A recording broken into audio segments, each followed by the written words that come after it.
বিএনপির সাবেক সংসদ সদস্য, বহুল আলোচিত এবং বিএনপির অনেকের নিকট বিতর্কিত এবং বিএনপি থেকে সাম্প্রতিক সময় তিনি বহিষ্কৃত মেজর আক্তার।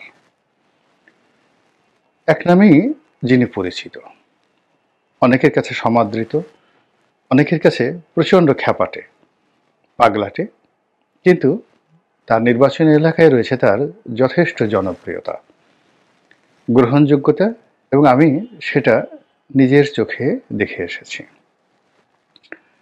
আমি এই ভদ্রলোকের প্রতি নানা কারণে যাকে বলা হয় দুর্বল এই কারণে যে এই মানুষটিকে দেখেছি একমাত্র, আর অনেকেই রয়েছেন, তবু এই মানুষটিকে আমি দেখেছি যে আমার যত বিপদ আপদ সমস্যা, তখন তেমন তিনি যেভাবে টেলিফোন করেছেন, আমার অফিসে এসেছেন, আমার সঙ্গে একটি বন্ধুত্বের সম্পর্ক বজায় রেখেছেন, আবার আমার যখন সুখের সময় তখনও তিনি আমার সুখকে ভাগাভাগি করে নেওয়ার চেষ্টা করেছেন। মেজর আক্তারের মতো আরও কয়েকজন মানুষ, যেমন ধরুন এহসানুল হক মিলন, সাবেক শিক্ষা প্রতিমন্ত্রী, কিংবা ধরুন ডক্টর মোহাম্মদ ইউনুস, আওয়ামী লীগের অনেক, তোফায়েল আহমেদ সাহেব, তারপরে আব্দুল মতিন খসরু সাহেব যিনি মারা গিয়েছেন, এমনকি শামীম ওসমান সাহেব, এরকম শত শত লোক আছেন যারা আসলে মানুষের বিপদ এবং বিপত্তিতে এগিয়ে আসেন, কথা বলেন, সাহায্য করার চেষ্টা করেন, অথবা সান্ত্বনা দেন। যা হোক, এখন বাংলাদেশে এই যে একটা অস্বস্তিকর অবস্থা চলছে, যেখানে সাহসী মানুষের সংখ্যা নাই বললেই চলে। এক শ্রেণীর মানুষ রয়েছেন যারা খুব ভালগার, মানুষকে উত্তেজিত করার জন্য যত অশ্লীল, অশ্রাব্য এবং যাকে বলা হয় বিদ্রুপাত্মক হিংসা, প্রতিহিংসা সৃষ্টিকারক শব্দমালা, বাচনভঙ্গি, অঙ্গভঙ্গি, মানে রীতিমতো সিনেমায় যদি কোনো ভিলেন সবচেয়ে খারাপ অবস্থা অভিনয় করেন, আমাদের পাক ভারত উপমহাদেশে ভিলেন হিসেবে যেমন শোলে সিনেমার সে আমজাদ খানের খুব খ্যাতি রয়েছে, তো এরকম, কিংবা আমাদের বাংলাদেশে ধরুন আহমেদ শরীফ, ভিলেন হিসেবে তার যথেষ্ট খ্যাতি রয়েছে। তো এইরকম, বা রাজীব আহমেদ, তারপরে এটিএম শামসুজ্জামান, মানে এক একজনের এক এক ধরনের উপস্থাপনা, কিন্তু তারা সবাই ভিলেন হিসেবে যথেষ্ট সুনাম এবং সুখ্যাতি অর্জন করেছেন। তো আমাদের এইরকম সামাজিক মাধ্যমে বা রাজনৈতিক অঙ্গনে আমরা অনেক ব্যক্তি আছি যারা মুখের ভাষা দিয়ে, অঙ্গভঙ্গি দিয়ে, চোখের চাহনি দিয়ে কেবলই মাত্র প্রতিপক্ষকে হেয় করা, ছোট করা এবং প্রতিপক্ষকে নিন্দা জানানোর জন্য যা যা করা দরকার সেই কাজগুলো করছি। কিন্তু সত্যিকার অর্থে নিরপেক্ষভাবে কথা বলে, সত্যকে সত্য বলে, যেমন ধরুন আমি একটা রাজনৈতিক দল করি বা আমার একটা মতাদর্শ থাকতে পারে। এখন আমি যখন নিজের রাজনৈতিক দল বা নিজের মতাদর্শকে সমালোচনা করতে পারবো, আবার প্রতিপক্ষকে সমালোচনা করতে গিয়ে যখন তার সম্মান এবং মর্যাদার বিষয়টি আমি স্মরণ রাখব, আমার কাছে মনে হচ্ছে এটা তুলনামূলকভাবে ফেয়ার। তো এই কাজগুলো ইদানিং হচ্ছে না। ইদানিং যেটা আসছে যে আমার পক্ষের মানুষ সব দেবতা, বিপক্ষের মানুষ সব অসুর, দানব। এই জায়গাগুলোর মধ্যে দাঁড়িয়ে যে কজন মানুষ এই সময়টিতে সত্য বলার চেষ্টা করছেন, তাদের মধ্যে সাংবাদিক মাসুদ কামাল ইতিমধ্যেই সর্বমহলে প্রশংসিত হয়েছেন।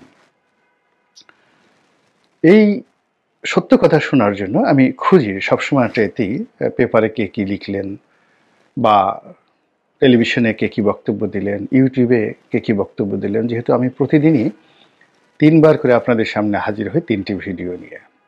অনেকে অনেক কথা বলেন যে আপনার ভিডিও লম্বা হয়ে যায়, তারপরেও আমি চেষ্টা করি 10 মিনিটের মধ্যে করার জন্য, কিন্তু হয় না। কথাগুলো একজনের একটা স্টাইল থাকে। তো সেভাবেই আমার একটা অডিয়েন্স গড়ে উঠেছে। যারা শোনার তারা শোনে, আর যারা শোনে না তারা আসলেই শুনে না, এসে 2-3টে গালি দিয়ে চলে যায়। এনিওয়ে, তো এরকম ইউটিউব দেখি, পড়াশোনা করি, করতে হঠাৎ করে মেজর আক্তারের একটা ভিডিও আমি দেখলাম।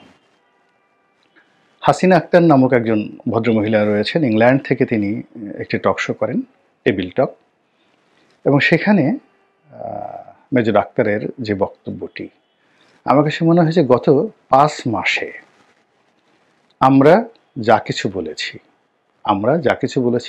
আওয়ামী লীগ, বিএনপি, জামাত যা কিছু বলেছি, পুরো জিনিসটিকে তিনি খুব সহজ করে, সাহসিকতা নিয়ে এবং যেভাবে তিনি উপস্থাপনা করেছেন, আমার কাছে মনে হচ্ছে যে এই সময় তার এই সাহস, এটি সচরাচর কারোর মধ্যে নেই, আমার মধ্যে তো নেই।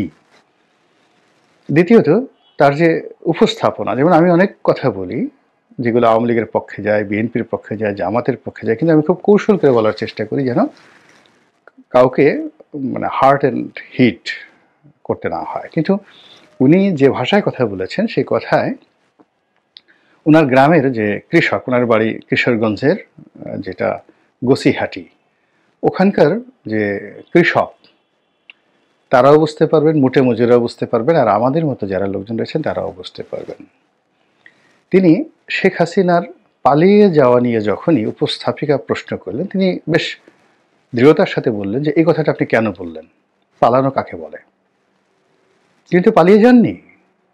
পালানোর শব্দটা আপনার কাপুরুষতার লক্ষণ। আপনি নিজে সেই শেখ হাসিনা যতক্ষণ পর্যন্ত বাংলাদেশে ছিলেন ততক্ষণ পর্যন্ত তার একটা পশম স্পর্শ করতে পারেননি, আর সে চলে যাওয়ার পর আপনি নিজে নিজে বলছেন সে পালিয়ে গেছে। এই কথা বলে মূলত আপনি আত্মতৃপ্তি লাভ করার চেষ্টা করছেন এবং নিজের কাপুরুষতাকে আপনি ঢেকে রাখার চেষ্টা করছেন, মোদ্দা কথা। এর কারণ হলো তিনি রাষ্ট্রীয় প্রোটোকল নিয়ে বাংলাদেশে ছিলেন, তিনি হুকুম করেছেন প্রধানমন্ত্রী হিসেবে, তার হুকুম মতো হেলিকপ্টার এসেছে, তার হুকুম মতো বিমান বাহিনীর এয়ারক্রাফট, এরোপ্লেন রেডি হয়েছে এবং তিনি আকাশে উড়েছেন, বাংলাদেশ চক্কর দিয়েছেন, পুরো পরিস্থিতি দেখেছেন। এরপর তার সুবিধা মতো তিনি ভারতে গিয়েছেন। এটাকে যুদ্ধের ভাষায় বলা হয় রিট্রিট। কৌশলগত কারণে কেউ পেছনে ফিরে পশ্চাৎপসরণ করে। আপনি দেখবেন যে আমরা যখন কাউকে ঘুষি মারি বা খুব হালকাভাবে থাপ্পড় মারি, খুব হালকা করে, তখন হাত আর পেছনে নিতে হয় না। কিন্তু আপনি যদি খুব জোরে কাউকে আঘাত করতে চান, তাহলে আপনাকে খুব প্রচণ্ড শক্তি নিয়ে মুষ্টিবদ্ধ করে পেছনে হাত নিয়ে তারপরে আঘাত করতে হবে। যুদ্ধের এটা নিয়ম। শেখ হাসিনাও এখানে যে গিয়েছেন, এটা যুদ্ধের ভাষায় পশ্চাৎপসরণ, পালিয়ে যাওয়া নয়। যারা পালিয়ে গেছেন বলছেন, তারা মূলত একটা জীবন্ত গোখরা সাপ, সেই একটা গোখরা সাপকে উন্মুক্ত রেখে, ঘরের মধ্যে উন্মুক্ত রেখে কাঁথা মুড়ি দিয়ে ঘুমিয়ে আত্মতৃপ্তিতে ভুগছেন যে গোখরা সাপ পালিয়ে গেছে, কিন্তু সে ঘরের মধ্যে আছে। এখন এই যে তার যে বক্তব্য, এবং সেই বক্তব্য থেকে গিয়ে তিনি বললেন যে তিনি শুধু একা যাননি, তিনি যাওয়ার আগে তার দলের যত শক্তিশালী, গুরুত্বপূর্ণ এবং তার যাকে যাকে প্রয়োজন, বংশের লোক, আত্মীয় স্বজন, দলের লোক, সবাইকে তিনি নিরাপদে দেশের বাইরে বের করে দিয়েছেন তিনি দাঁড়িয়ে থেকে। এরপর তিনি গেছেন। আর বাংলাদেশে যারা ধরা পড়েছেন, এরা সবাই তার দু চোখের বিষ ছিল। তিনি তাদেরকে পছন্দ করতেন না, এবং এই লোকগুলো যখন ধরা পড়েছে এতে তিনি খুশি হয়েছেন। দল আবর্জনামুক্ত হয়েছে। কিন্তু যাদেরকে তিনি মনে করেছেন তার জন্য প্রয়োজন, তার একান্ত আপনজন, তাদের সবাইকে তিনি বাংলাদেশ থেকে আগেই ভাগিয়ে দিয়েছেন। তো বোঝার চেষ্টা করুন, যখন তিনি তাদেরকে নিরাপদে বাংলাদেশ থেকে পাঠিয়ে দিয়েছেন, তখন তারা যে গেলেন, আপনি তখন কোথায় ছিলেন? এই প্রশ্নগুলো তিনি করেছেন। তারপর তিনি যেটি বলেছেন যে তিনি যে তারিখে আগস্ট মাসের 5 তারিখে ধরুন দুপুর 2টোর সময় তিনি গেছেন।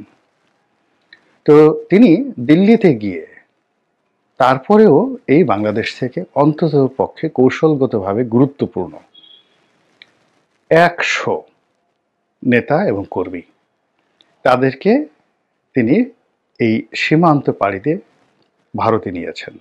কাউকে সিঙ্গাপুরে পাঠানোর বন্দোবস্ত করেছেন, কাউকে দুবাই পাঠানোর বন্দোবস্ত করেছেন। এটাকে আপনি কি বলবেন? এরপর তিনি যদি পালিয়ে থাকতেন, পালানোর লোক তো কখনোই শব্দ উচ্চারণ করে না। এমনকি যারা শিশু, আমরা ছোটকালে মানে পালাপালি খেলতাম, তো পালিয়ে বলতাম কুক, এই এতটুকু কুক পর্যন্তই। কিন্তু যখন আমি কুক বলতাম তখন যে আমাকে ধরবে তাকে চোখ বুঝে থাকতে হতো। এখন তিনি তো এই যে আমরা চোখ বুঝে নেই, আমরা একেবারে চেয়ে আছি, তিনি ভারতে আছেন, ভারত সরকারের রাজকীয় মেহমান রূপে আছেন, এবং যেন তেন মেহমান নয়, ভারত সারা দুনিয়াকে চ্যালেঞ্জ জানিয়ে, ইন্টারপোলকে চ্যালেঞ্জ জানিয়ে, আন্তর্জাতিক আদালতকে চ্যালেঞ্জ জানিয়ে, বাংলাদেশের যারা ক্ষমতাধর লোকজন আছেন তাদেরকে চ্যালেঞ্জ জানিয়ে রীতিমতো বাংলাদেশের সঙ্গে তাদের সমস্ত স্বার্থ একদিকে, সেগুলোকে জলাঞ্জলি দিয়ে তারা শেখ হাসিনাকে আপ হোল্ড করে রেখেছেন। সীমান্তে গণ্ডগোল হচ্ছে, ব্যবসা বাণিজ্য বন্ধ, ভিসা বন্ধ, সব কিছু বন্ধ। একমাত্র উপলক্ষ শেখ হাসিনা। শেখ হাসিনা ভার্সেস পুরো বাংলাদেশ, পুরো বিএনপি, পুরো জামাত, ডক্টর মোহাম্মদ ইউনূস এবং তার সঙ্গে হাসিনা বিরোধী যত শক্তি আছে, পাকিস্তান, চীন, সবাইকে দূরে ঠেলে দিয়ে তাকে মাথার উপর করে ভারত নাচছে। আর আমি বলছি সে পালিয়ে আছে, তাকে খুঁজে পাওয়া যাচ্ছে না। এর চাইতে আত্মপ্রবঞ্চনা, এর চাইতে নিজেকে ঠকানো আর কিছু হতে পারে না। তো এই বিষয়গুলো তিনি এত চমৎকারভাবে তার সেই ভিডিওতে, তার সেই বক্তব্যতে তুলে ধরেছেন। এটি আপাত দৃষ্টিতে আপনি দুইভাবে নিতে পারেন তার কথাগুলো। যদি আওয়ামী লীগের পক্ষে কথাগুলোকে ধরেন, মনে হবে সে এই মুহূর্তে আওয়ামী লীগের আব্বা বা ফাদার বা অভিভাবক, দ্য গার্ডিয়ান বা পরিচালক, দ্য ম্যানেজার, সেই হিসেবে তিনি কথা বলছেন। যদি আপনি নাগরিক হিসেবে চিন্তা করেন, তাহলে ডক্টর মোহাম্মদ ইউনূস থেকে শুরু করে বিএনপি, অন্যান্য যারা রাজনৈতিক দল, যারা আওয়ামী লীগকে মোকাবেলা করতে চায়, তো আপনি যাকে মোকাবেলা করবেন আগে তো তার শক্তিমত্তা জানতে হবে, তার অবস্থা জানতে হবে। আপনি একটি বিড়ালকে বাঘ মনে করলেন, একটি বাঘকে বিড়াল মনে করলেন, একটি বিষধর গোখরা সাপকে কেঁচো মনে করলেন, আর একটা কেঁচোকে বিষধর সাপ মনে করে কাঁপাকাঁপি করলেন। তো এরকম অবস্থা আপনাকে একটা বিভ্রান্তির দিকে নিয়ে যাবে, ভয়ঙ্কর অবস্থার দিকে নিয়ে যাবে। পলিটিক্যালি যদি আওয়ামী লীগকে মোকাবেলা করতে হয়, লিগ্যালি যদি আওয়ামী লীগকে মোকাবেলা করতে হয়, আগে তো তার আকার জানতে হবে, আকৃতি জানতে হবে, ওজন জানতে হবে। বাংলাদেশের কতজন মানুষ আওয়ামী লীগ করে, তারা কোন অবস্থাতে আছে, এই আওয়ামী লীগ করা মানুষগুলোর অর্থনৈতিক অবস্থা, সামাজিক অবস্থা, শিক্ষা দীক্ষা আপনাকে ধর্তব্যের মধ্যে আনতে হবে। আপনি একজন শিক্ষিত আওয়ামী লীগ, সে খুনি হোক, আপনি কোনো অবস্থাতেই শিক্ষিত ধনী একজন আওয়ামী লীগের নেতাকে অশিক্ষিত এবং দরিদ্র মানুষ দিয়ে কখনো মোকাবেলা করতে পারবেন না। সম পর্যায়ের লোক লাগবে।